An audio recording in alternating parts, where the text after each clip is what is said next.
بعض لوگوں نے کہا مصطفیٰ کے نام پر انگوٹھا بھی مت چومو. یہ والا آپ لوگ سنے ہیں کہ نہیں سنے نا بھائی؟ بولیے نا. مزاحیہ کچھ ہونا چاہیے، بزرگوں کا طریقہ ہے ہمارے، سمجھ رہے ہیں؟ تو بعض لوگوں نے کہا انگلی مت چومو. کیوں نہ چومو؟ نہیں یہ سب بدعت ہے. اب بدعت کی تفصیل یا شرک کی تفصیل میں نہیں جاتا، بات لمبی ہوگی، لیکن ایک بات میں بتاؤں. جو لوگ ہندوستان میں کہہ رہے ہیں کہ انگوٹھا چومنا شرک ہے، میں نے انہیں توحید کے مرکز میں جا کر چومتے دیکھا. یار بولو نا سبحان اللہ. توحید کا مرکز کہاں ہے؟ توحید کا مرکز کعبہ شریف. مکے میں نے کیا دیکھا؟ حجر اسود ہے. حجر اسود کا نام سنا آپ نے؟ جی. حجر اسود کیا ہے؟ مکے میں پتھر ہی ہے نا. یار حج اور عمرہ پر اگر غور کرو گے تو حج اور عمرہ محبوب کی اداؤں کو ادا کرنے کا نام ہے. یہ بھی صرف محبت ہی محبت ہے. اب ذرا غور فرماؤ یار، میں ذرا آپ کو بس ٹچ کر کے نکل جاؤں. یہ بھی ٹاپک میرا بہت لمبا ٹاپک ہے، اس پر بھی نہیں جاؤں گا، لیکن ذرا غور فرماؤ کعبے میں ہے کیا. میں کعبہ گیا، دیکھا خانہ کعبہ پتھر. کیا پتھر؟ بولیے نا کیا پتھر. خانہ کعبہ پتھر، حجر اسود پتھر، مقام ابراہیم پتھر. بولیے نا پتھر. صفا پتھر، مروہ پتھر، مینا پتھر، مزدلفہ پتھر. جہاں جاؤ پتھر ہی پتھر، پتھر ہی پتھر. یا اللہ، یہ توحید کا مرکز ہے یا پتھر کا مرکز؟ نہیں سمجھا؟ فتویٰ مت لگاؤ گے، میں نقطہ کچھ دینا چاہ رہا ہوں. یا اللہ، یہ توحید کا مرکز ہے یا پتھر کا گھر؟ تو رب کہے گا کہ پتھر مت دے، کہیں پر اسماعیل کی ایڑی لگی ہے وہ دے،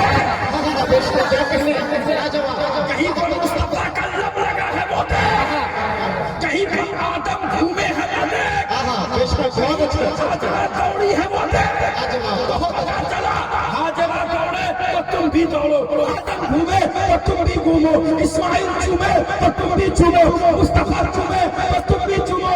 یا اللہ، یہ سب تو خیر اللہ کے عمل پر عمل ہو رہا ہے. تو رب کہے گا یہ میرے خاص ہے، ان کے عمل پر عمل کر لو گے تو ہی ادا ہو جائے گا.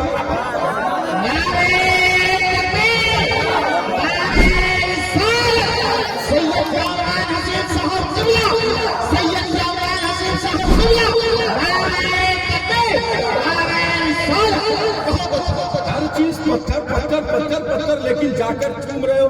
پتھر ہے چومو، پتھر ہے جھومو، پتھر ہے دوڑو، پتھر ہے رک جاؤ. یا اللہ، پتھر کے سامنے دوڑے پتھر. اچھا ایک سوال میں آپ سے کروں، 12 بجے دل میں ایک پتھر رکھ دیجئے میدان میں اور جھومیے جھومیے جھومیے. لوگ کیا کہیں گے؟ پاگل ہو گئے. کہیں گے کہ نہیں کہیں گے بھائی؟ بولیے نا آپ. لوگ کیا کہیں گے؟ یار پتھر کے ارد گرد گھومنا عقل مندی نہیں ہے.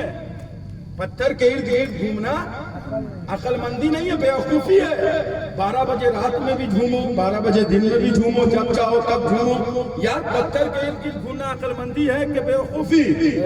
تم دن میں 12 بجے رات میں ایک پتھر رکھ دو اور گھومنا شروع کرو، یا 12 بجے دن میں ایک پتھر رکھ دو جھومنا شروع کرو، لوگ فوراً کہیں گے اس کی عقل ختم ہو گئی ہے، اس کی عقل زائل ہو گئی ہے، اس کی عقل ختم ہو گئی ہے.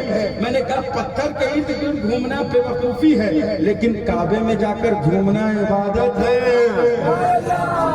پھر یہ کیسے؟ پتھر کے ارد گرد گھومنا جب بے وقوفی ہے تو کعبے کے ارد گرد گھومنا عقل مندی اور عبادت کیسے؟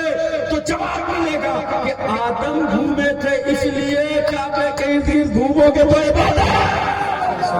تو پتا چلا کہ رب کے محبوب کی اداؤں کو اپنا لو تو یہ عبادت بھی ہو جاتی ہے اور محبت بھی ادا ہو جاتی ہے. اسی لیے کعبے کے ارد گرد اس لیے گھومتے ہیں کہ آدم نے گھوما ہے. اب گھومو گے تو بے وقوفی نہیں، عقل مندی. اب پیسہ خرچ کرو گے 2 لاکھ 1.5 لاکھ عمرہ کے لیے تو بے وقوفی نہیں، عقل مندی. تم کسی سے کہو کہ میں عمرہ کرنے جا رہا ہوں، میں کہوں گا کہ کیا کرنے جا رہا ہوں؟ عمرہ. پھر پوچھوں گا عمرہ میں کیا کرو گے؟ پتھر کے ارد گرد گھومو گے؟ کہو گے ہاں گھومنا پڑے گا. طواف کیے بغیر عمرہ ادا کیسے ہوگا؟ پھر صفا مروہ کے آگے پیچھے چکر لگاؤ گے، صفا سے مروہ، مروہ سے صفا، اس لیے جا رہے ہو کعبہ؟ تو تم کہو گے ہاں اس لیے جا رہا ہوں. کیوں پتھر کے ارد گرد چکر لگانے جا رہے ہو؟ کیونکہ وہ پتھر مت دیکھو، وہاں ہاجرہ کی ادائیں شامل ہیں، وہاں جھومیں گے دوڑیں گے تو عبادت ہو جائے گی۔ تو محبوب کی اداؤں کو اپنا لینا یہی تو حج ہے۔ تو ذرا غور کرو نا یار، محبت سے انگوٹھا چوم لو تو شرک کیسے ہو جائے گا؟ وہاں تو پتھر کے ارد گرد گھوم رہے تو شرک نہیں ہو رہا، عبادت ہو رہی ہے، توحید کا مرکز ہے، سمجھنا چاہیے۔ اب ایک آخری نکتہ، حجر اسود کے سامنے میں گیا مکہ شریف عمرہ کرنے کے لیے، انشاءاللہ پھر کبھی سناؤں گا اور خوب سناؤں گا۔ میری گفتگو بہت دوسرے منہج کی ہوتی ہے، میں نکات بیان کرتا ہوں، دوسرے منہج کی گفتگو کرتا ہوں، میں ادھر ادھر کی بات بہت کم کرتا ہوں، لیکن میرے پاس ایسے ایسے نکات میں سناؤں تو مزہ آئے گا، لیکن وقت اور حالات اجازت نہیں دیتے۔ آخری بات ذرا اس کو بھی توجہ سے سن لیجیے۔ کعبے کے سامنے میں گیا تو آپ اگر جائیں گے یا کوئی شخص یہاں سے گئے ہیں کیا کبھی مکہ شریف؟ جو نہیں گئے ہیں اللہ سب کو مدینہ دکھائے، بولیے آمین۔ اللہ اپنے گھر کی زیارت سب کو کروائے، بولیے آمین۔ میں گیا نا، حجر اسود ایک کونا پہ نصب ہے، ایک طرف مقام ابراہیم، ٹھیک ہے؟ کعبے کے ایک کونے میں کیا نصب ہے؟ حجر اسود، بولیے نا حجر اسود، ہاں بولیے گا تو سب بات سمجھ میں آئے گی۔ کیا نصب ہے؟ حجر اسود، یعنی ایک طرف حجر اسود رکھا ہوا ہے کعبے کے کونے میں، اور اسی کے سامنے گرین لائٹ لگا دیے کعبے والوں، یہ مکہ والوں نے کیا کیا ہے؟ گرین لائٹ لگا دیے۔ وہاں سے طواف شروع ہوتا ہے، کیا ہوتا ہے؟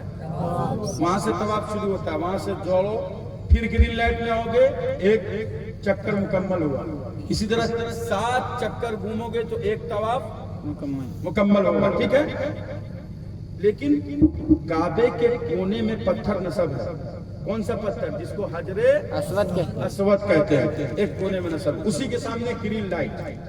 میں نے وہاں بدعقیدوں کو دیکھا، نجدی حکومت کے دلوں کو دیکھا، وہاں کے پلوں کو دیکھا کہ کیا کر رہے ہیں، دور سے پتھر کو ایسے کر کے چوم رہے ہیں۔ کیا کر رہے ہیں؟ بولیے نا جی، چوم رہے ہیں، ایسے کر کے چوم رہے ہیں۔ کیا کر رہے ہیں؟ ایسے کر کے چوم رہے ہیں۔ میرے ذہن میں فوراً کھٹکا، کیونکہ میں وہ مولوی ہوں کہ میرے ذہن میں فوراً سوال کھٹکتا ہے، میں فوراً اعتراض قائم کرتا ہوں۔ میں نے پوچھا اس بدعقیدے سے، ایک بدعقیدے سے میں نے کہا یار پتھر کونے میں نصب ہے، تم 50 فٹ پیچھے کھڑے ہو، 50 میٹر 20 میٹر پیچھے کھڑے ہو، پتھر کے قریب اتنے آدمی ہیں کہ پتھر نظر بھی نہیں آ رہا ہے، تم دور سے چوم رہے ہو، یار پتھر چومے یا ہاتھ چومے؟ ذرا توجہ، پتھر چومے یا ہاتھ چومے؟ کہنا نہیں پتھر چومو۔ میں نے کہا پتھر پہ ہاتھ لگا؟ کہا نہیں ہاتھ پہ نہیں لگا۔ میں نے کہا کم سے کم پتھر کی زیارت ہو جاتی تو کم سے کم سمجھ میں آتا کہ چلو زیارت کر کے چومیں۔ کہا بھیڑ اتنی ہے کہ حضرت پتھر کہاں نظر آئے گا، نہیں دیکھ سکتے، نہیں دیکھ سکتے، نہیں دیکھ سکتے۔ میں نے کہا پتھر نظر بھی نہیں آیا، نہ پتھر میں ہاتھ لگا، لیکن پھر پتھر کے سینٹر میں وہ چوم لی۔ میں نے کہا چومنا ہوا؟ کہا ہو گیا۔ میں نے کہا نہ پتھر دکھا، نہ پتھر پہ ہاتھ لگا، پھر چومنا کیسے ہوا؟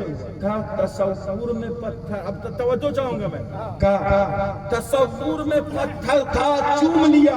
میں نے کہا تصور میں پتھر تھا چوم لیے تو عبادت، تصور میں نام مصطفیٰ ہو چوم لے تو شرک نہیں۔ بولو نا یار محبت سے، سبحان اللہ۔ یار تصور میں پتھر ہو اور چوم لو تو عبادت، اور تصور میں نام مصطفیٰ ہو اور چوم لو تو شرک اور بدعت۔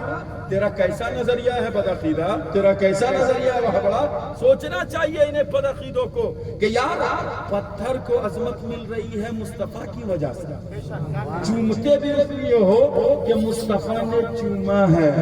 عمر نے کہا ہے پتھر تو ایک پتھر ہے، اگر مصطفیٰ نے تجھے چوما نہیں ہوتا تو عمر نہیں چومتا، عمر نہیں چومتا، تجھے اس لیے چوم رہا ہوں کہ مصطفیٰ نے چوما ہے، تو مصطفیٰ کی وجہ سے پتھر چوم رہے ہو اور کہہ رہے ہو پتھر چومنا عبادت، تو پھر نام مصطفیٰ چومنا شرک کیسے ہوگا؟ تو پتہ چلا ہم غلام مصطفیٰ جو مصطفیٰ کے نام پر چومتے ہیں، یہ چومنا عبادت بھی ہے، ثواب بھی ہے۔ سبحان اللہ، سبحان اللہ. سمجھنا چاہیے.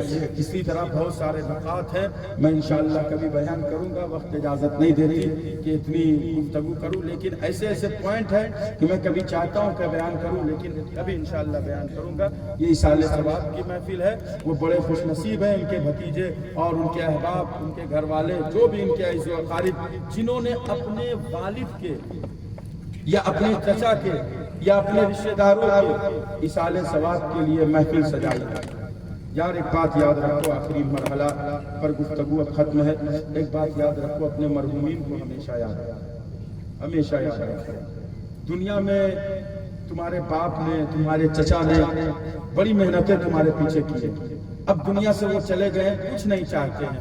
حدیث میں آتا ہے وَإِذَا مَاتَ الْإِنسَانُ انْقَطَعَ عَمَلُهُ إِلَّا مِنْ ثَلَاثٍ إِلَّا مِنْ صَدَقَةٍ جَارِيَةٍ أَوْ عِلْمٍ يُنْتَفَعُ بِهِ أَوْ وَلَدٍ صَالِحٍ يَدْعُو لَهُ.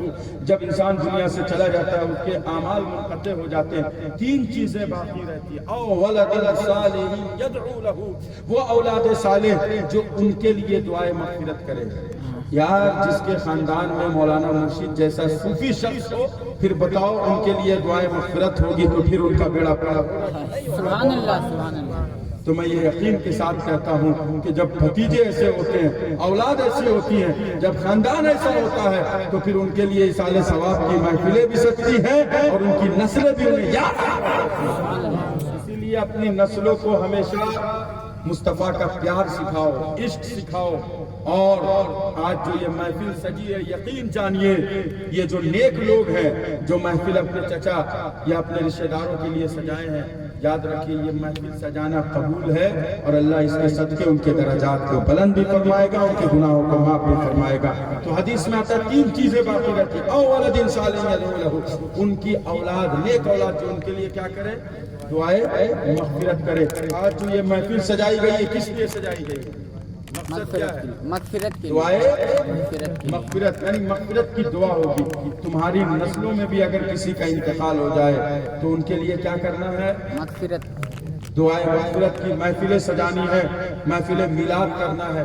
یاد رکھیے اس کا ثبوت حدیث میں ہمیں ملتا ہے. ایک بات میں بتاؤں، بعض لوگوں نے کہا مرنے کے بعد سب ختم ہو جاتا ہے. یار کئی قبریں آہو بکا کی صدا سناتی ہوئی نظر آتی ہیں. تم چلے جاؤ قبرستان، جب قبرستان جاؤ گے نا، قبر دیکھ کر پتہ چل جائے گا کہ اس قبر میں فاتحہ پڑھنے والے آتے ہیں اور اس قبر میں فاتحہ پڑھنے والے نہیں آتے ہیں. قبر دیکھ کر پتہ چل جائے گا. اگر تم آج اپنے باپ کے نام پر فاتحہ نہیں پڑھو گے، آج اگر اپنے باپ کی قبروں پر جا کر فاتحہ نہیں پڑھو گے، تمہاری نسلیں تمہاری قبر پر جا کر فاتحہ نہیں پڑھیں گی، تمہاری نسلیں تمہاری قبر پر جا کر دعائے مغفرت نہیں کریں گی. اسی لیے آج وقت ہے، زندگی ملی ہے تو اپنے باپ کے نام پر، اپنے ماں کے نام پر، جو دنیا سے چلے گئے خاندان کے نام پر ایصال ثواب کرو. ماں کی قبروں پر جاؤ، باپ کی قبروں پر جاؤ، ان کے لیے دعائے مغفرت کرو. کل تیرے بچے بھی تیری قبروں پر جا کر دعائے مغفرت کریں. اس کو ہمیشہ یاد رکھیے، ایصال ثواب بڑی عظیم شے ہے، کرنا چاہیے. یاد رکھیے جو لوگ کہتے ہیں ایصال ثواب کا فائدہ نہیں، ان کے لیے بھی ایک میسج حدیث پاک میں آیا ہے. حضرت عائشہ صدیقہ طیبہ طاہرہ رابیہ ہیں، وہ فرماتی ہیں کہ مصطفیٰ کے پاس ایک شخص آیا. کون آیا؟ ایک شخص آیا. کہا یا رسول اللہ، میری والدہ کا انتقال ہو گیا ہے، میں چاہتا ہوں کہ ان کے نام پہ ایصال ثواب کروں. پہنچے گا؟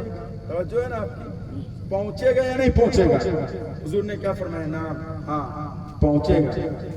وہ صحابی تھے، آج کے دور کے نہیں تھے، صحابی تھے، مصطفیٰ کو دیکھے ہوئے تھے. فوراً صحابی نے کہا یا رسول اللہ، میں آپ کو گواہ بناتے ہوئے میں اپنے باپ کو اپنے ماں کے نام پہ صدقہ کرتا ہوں. کیا کرتا ہوں؟ صدقہ کرتا ہوں. فوراً صحابی نے مصطفیٰ کو گواہ بنا کر اپنا باپ صدقہ کر دیا اور کہا یا رسول اللہ، یہ میرے نام پر، میرے ماں کے نام پر صدقہ ہے. پتہ چلا حضور نے فرمایا کہ ماں باپ دنیا سے چلے جائیں، ماں کے نام پر صدقہ کرو، خیرات کرو، یہ پہنچے گا اور درجات میں بلندی کا باعث بھی بنے گا. صرف شعبان میں مت دو. آج کل پیشاور فقیر صرف شعبان میں دیتے ہیں، اور کن کو دیتے ہیں؟ پیشاور فقیر کو. صرف شعبان میں. کہیں شعبان میں روح گھر پر آتی ہے. میں نے کہا اور دن بھی آ سکتی ہے، ہر جمعہ کو بھی آتی ہے. سمجھ رہے؟ کبھی بھی آ سکتی ہے. جب شعبان میں آنے کی طاقت رکھتی ہے تو اور دنوں میں نہیں آ سکتی ہے. مومن کی روح آزاد ہے، جہاں چاہتی ہے وہاں چلی جاتی ہے.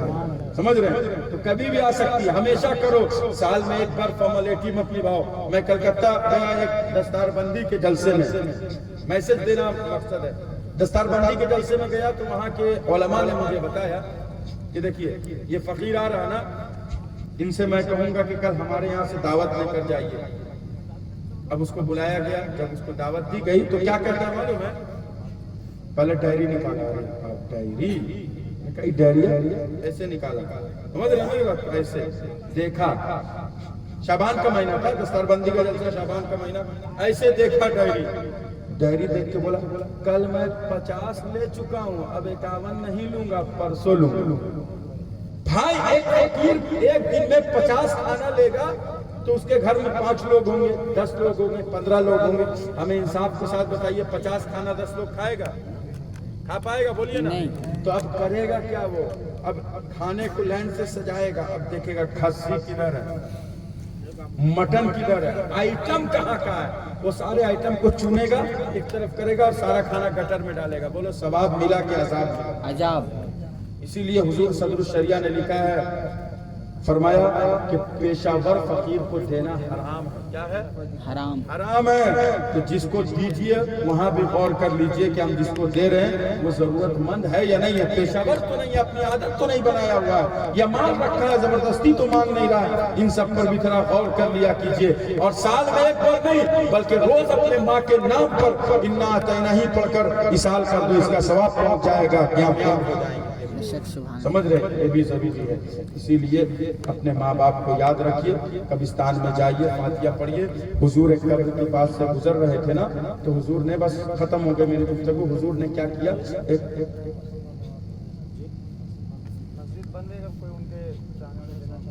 اچھا سمجھ رہے ہیں؟ تو میں یہ کہنا چاہ رہا ہوں، دیکھیے اصال ثواب کا فائدہ کتنا ہوتا ہے میں ذرا آپ کو بتاؤں.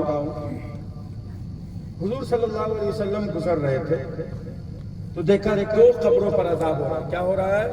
2 قبر عذاب ہو رہا ہے. حضور نے کیا کیا معلوم ہے؟ عمل کیا کیا حضور نے؟ حضور نے ایک ہری ٹہنی لی، کھجور کی ٹہنی. کس کی ٹہنی؟ کھجور کی. اس کو 2 آدھا کیا. حدیث کے الفاظ ابو داؤد کی حدیث ہے، فشقھا بنصفین. حضور نے اس کو 2 آدھے کر دیے. کیا کیا؟ 2 آدھے کیا. 2 آدھے کر ایک ٹکڑا ایک قبر پر لگایا، دوسرا ٹکڑا دوسرے قبر پر لگا دیا. حضور نے کیا فرمایا؟ فرمایا جب تک ہری رہے گی یہ ٹہنی تسبیح کرتی رہے گی اور اس تسبیح کا ثواب قبر والوں کو جاتا رہے گا، پہنچتا رہے گا. اب میں آپ سے سوال کروں گا، ایک بات تو یہ کہ حضور کو پتا ہے کہ قبر میں کیا ہو رہا ہے. جو ہو چکا ہے، جو ہوگا حضور جانتے ہیں.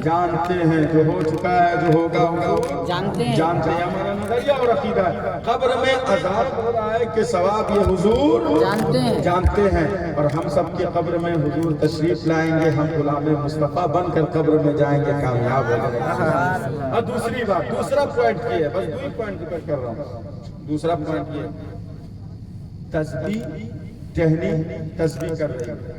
یار ٹہنی افضل ہے کہ تم افضل ہو؟ بولو مجھے، بولو نا. انسان افضل ہے یا ٹہنی افضل ہے؟ انسان. ہم اشرف المخلوقات ہیں، ہم افضل کیا ہیں؟ ہم افضل ہیں. انسان سب سے افضل ہے. ساری مخلوق میں سب سے بہتر کون ہے؟ انسان. سمجھ رہے ہیں؟ انسان سب سے بہتر ہے. تو اب مجھے بتاؤ آپ، ٹہنی جس کے اندر عقل بھی نہیں ہے وہ تسبیح کرتی ہے تو قبر والوں کو فائدہ پہنچتا ہے. مصطفیٰ کا غلام اگر تسبیح کرے گا تو فائدہ نہیں پہنچے گا. تو قبر پر ٹہنی لگائی گئی تو ثواب پہنچ رہا ہے، اور تم جاؤ گے اپنے باپ کے قبر پر تو ثواب نہیں پہنچے گا. تو اصال ثواب حق ہے، اس کا تصور موجود ہے حدیث و قرآن میں. اسی لیے اپنے ماں کو بھولو مت، اپنے ماں کو یاد رکھو. اب میں ایک بات کہوں گا، میں نے مسجد دیکھی دل خوش ہو گیا. میں نے مسجد اپنی آنکھوں سے دیکھی، آنکھیں ٹھنڈی ہو گئی، دل خوش ہو گیا. خوشی ملی کہ 60 گھر کی آبادی میں اتنا وسیع و عریض مسجد قائم ہو رہی ہے. میں چاہوں گا کہ کہ مرحومین کے نام پر جو ایصال ثواب کی آج محفل سجی ہے ان کے گھر والے یا جو بھی شخص مسجد کے نام پر اگر کچھ دینا چاہے تو لا کر دے سکتا ہے. یار تم آج دو گے, یہ رات کی آخری گھڑی ہے, رات کی آخری ساعت ہے, اس وقت دعائیں قبول ہو جاتی ہیں. تو ایک عہد کر کے اٹھو کہ ہم مسجد کے لیے کچھ نہ کچھ تعاون کریں گے. انشاءاللہ امام صاحب سے ملیں گے, یہاں کی کمیٹی سے ملیں گے, یہاں کے ممبران سے ملیں گے, اور مسجد میں ہم کچھ نہ کچھ تعاون کریں گے. بولو کریں گے نا؟ تو گھر والے جو بھی دینا چاہیں. ماشاءاللہ دیکھیے یہ اچھا, یہ آپ کا اچھا ماشاءاللہ, یہ دیکھیے اور کوئی اگر دینا چاہیں تو جو کچھ بھی مسجد کے, دیکھیے یہ آخری گھڑی ہے, اس وقت دعائیں قبول ہوتی ہے, اور یہ مجلس عام ہے. سب مسلمان قیامت کے دن گواہ ہوں گے. سارے مسلمان کیا ہوں گے قیامت کے دن؟ گواہ ہوں. دیکھیے کچھ چیزیں ایسی ہیں جو چھپا کر دی جاتی ہیں, اور کچھ چیزیں ایسی ہیں جو گواہ بنا کر دی جاتی ہیں. کیونکہ یار ریاکاری نہیں ہے, یہ مسجد کے نام پہ دینا ہے نا, تو مسجد کے نام پہ آپ دیجئے گا, سارے لوگ گواہ بن جائیں گے. اور یہ امت محمدیہ تو پچھلی امتوں پر گواہ ہے, یار پچھلے نبیوں پر گواہ ہے. تو ذرا غور کرو, تمہارا دینا کام آئے گا. اسی لیے مسجد کو تعمیر کا مرحلہ جب چالو ہوا ہے تو تکمیل تک پہنچانا بھی یہ آپ ہی کا کام ہے. انشاءاللہ آپ تکمیل تک مسجد کو پہنچائیں گے. اور یہ عہد کر لیجئے کہ ہم اپنے مرحومین کے نام پہ, باپ کے نام پہ, ماں کے نام پہ, عیز و اقارب کے نام پہ کچھ نہ کچھ مسجد میں تعاون کرتے رہیں گے, تاکہ مسجد کی تکمیل جلد سے جلد ہو جائے گی. دیکھیے ہمارے بھائی صاحب آ رہے ہیں, ماشاءاللہ, اللہ سلامت رکھے ہمارے بھائی کو. سبحان اللہ. 2100 روپیہ یہ ہمارے چھوٹا ابا کے بھائی ہیں, ماشاءاللہ. دیکھیے یہ 2100 روپیہ انہوں نے دیا مسجد میں. یہ فیروز بھائی ہمارے 1000 روپیہ دیا مسجد میں. دیکھیے جو بھائی دے رہے ہیں یہ بڑا ثواب کا کام ہے. یہاں دو گے وہاں کام آئے گا. حضور نے کیا فرمایا؟ 3 چیزیں بس تیری ہے. وہ ایک وہ جس نے تم کھا کر فنا کر دیا, کھا کر اس کو ہضم کر لیا وہ تیرا, پہن کر جو بوسیدہ کر دیا وہ تیرا, اور صدقہ دے کر جو تو نے آگے بڑھا دیا وہ تیرا. اس کے علاوہ تیرا کچھ بھی, بولو نا, اس کے علاوہ تیرا کچھ بھی. ماشاءاللہ یہ آپ کے والد گرامی, ماشاءاللہ محمد مرشد صاحب کے والد صاحب, ماشاءاللہ. دیکھیے یہ لوگ دے رہے ہیں, بہت بڑی بات ہے کہ مرحومین کے نام پہ دیا جا رہا ہے. یاد رکھیے یہاں دو گے اس کا ثواب مرحومین کو پہنچتا رہے گا, ثواب ملتا رہے گا. یہاں ایک اینٹ لگاؤ گے اس کا ثواب تیرے مرحومین کو بھی ملے گا, تجھ کو بھی ملتا رہے گا. جب مرو گے اور بھی آپ لوگوں سے گزارش ہے کہ سید صاحب سے مسافہ کے بہانے ہی آپ لوگوں کا نام یہ کمزور لوگ نہیں ہیں, ماشاءاللہ بھائی محبت کرنے والے ہیں. واہ, یہ بھائی صاحب ہے.